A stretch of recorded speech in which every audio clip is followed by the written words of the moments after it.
भारत के 5 सबसे रहस्यमयी तालाब जिनके रहस्यों को वैज्ञानिक भी नहीं सुलझा पाए। नंबर 5, दलाही कुंड। झारखंड के बोकारो शहर से 27 किलोमीटर दूर स्थित इस तालाब के सामने ताली बजाने से पानी ऊपर की ओर उठने लगता है। ऐसा लगता है जैसे किसी बर्तन में पानी उबल रहा हो। इस कुंड का रहस्य आज भी रहस्य बना हुआ है। इस कुंड को देखने के लिए लोग दूर दूर से आते हैं। इसका पानी मौसम के विपरीत होता है, जो गर्मियों में ठंडा और सर्दियों में गर्म रहता है। मान्यता है कि इस कुंड में स्नान करने से चर्म रोग दूर हो जाते हैं। हालांकि वैज्ञानिकों का कहना है कि पानी में सल्फर और हीलियम होता है, जो त्वचा के रोगों को दूर करता है। कई वैज्ञानिकों ने इस तालाब पर रिसर्च किया और पाया कि इसका पानी जमुई नामक नाले के द्वारा गरगा नदी में मिल जाता है। ताली बजाने पर ध्वनि तरंगों के कंपन से पानी ऊपर उठने लगता है। अब तक इस कुंड में कई शोध किए गए हैं, लेकिन अब तक इस बात का खुलासा नहीं हो पाया है कि इस कुंड का पानी कहां से आता है और आखिर कहां जाता है। नंबर 4, बद्रीनाथ तप्त कुंड। बद्रीनाथ तप्त कुंड भारत का एक ऐसा कुंड है जिससे न सिर्फ भारत बल्कि दुनिया भर के हिंदू श्रद्धालुओं की आस्था जुड़ी हुई है। दरअसल ये कुंड बद्रीनाथ धाम के नजदीक ही मौजूद है, जो कि हर वक्त गर्म पानी से भरा रहता है। जब भी कोई श्रद्धालु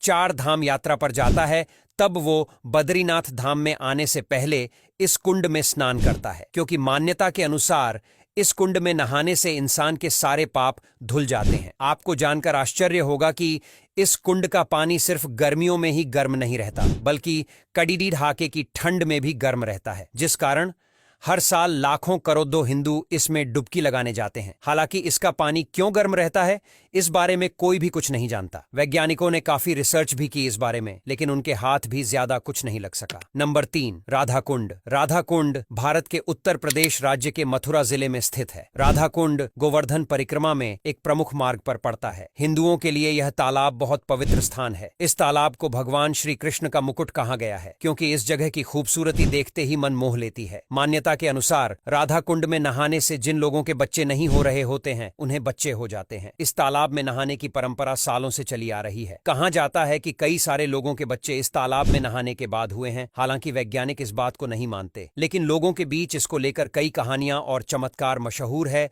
और इसी वजह से लोगों की आस्था इस स्थान से जुड़ी हुई है। नंबर 2, तुलसी श्याम कुंड। दोस्तों, अब मैं आपको एक ऐसे कुंड के बारे में बताने जा रहा हूं जो कि अपने प्राचीन इतिहास और गर्म पानी की वजह से भारत भर में प्रसिद्ध है। दरअसल इस कुंड का नाम है तुलसी श्याम कुंड, जो कि जूनागढ़ से 65 किलोमीटर की दूरी पर स्थित है। ये कुंड 3 भागों में बटा हुआ है और इन अलग अलग 3 भागों का पानी ही गर्म रहता है। हालांकि इन तीनों भागों के कुंड का पानी एक जैसे तापमान का नहीं होता, क्योंकि इनमें से एक का पानी बेहद गर्म, तो एक का मध्यम गर्म और आखिरी वाले का हल्का गर्म होता है। अब यह प्राचीन इसलिए है क्योंकि इसके पास में ही रुक्मणी देवी का 700 साल पुराना मंदिर है, जिस कारण लोग इसे किसी चमत्कार के रूप में देखते हैं और लोगों के मन में इसके प्रति आस्था भी अटूट है। नंबर 1, रेतस कुंड। रेतस कुंड सदियों से आस्था का केंद्र रहे केदारनाथ धाम से करीब 500 मीटर दूर सावित्री नदी के समीप स्थित एक बहुत ही प्राचीन कुंड है। पौराणिक कथाओं के अनुसार जब भगवान कामदेव महादेव के क्रोध से नष्ट हो गए, तब कामदेव की पत्नी रति बहुत ज्यादा रोई और ऐसा माना जाता है कि रति के असर से इस कुंड का निर्माण हुआ। इस कुंड की रहस्यमयी बात यह है कि इस कुंड में पानी में बुलबुले उठने लगते हैं। यही वजह है कि लोग इस कुंड का पानी पीते हैं। ऐसा माना जाता है कि इस कुंड का पानी पीने से भगवान शिव की कृपा प्राप्त होती है। इस कुंड में ज्यादा पानी नजर नहीं आता, लेकिन फिर भी लोग यहाँ जाकर आवाज लगाते हैं और सच में यहाँ पर बुलबुले भी उठते हैं, जिसे वैज्ञानिक भी समझ नहीं पाए हैं। अब यहाँ तक वीडियो देख ली है तो फिर वीडियो को लाइक और शेयर करना बिल्कुल भी मत भूलना। धन्यवाद।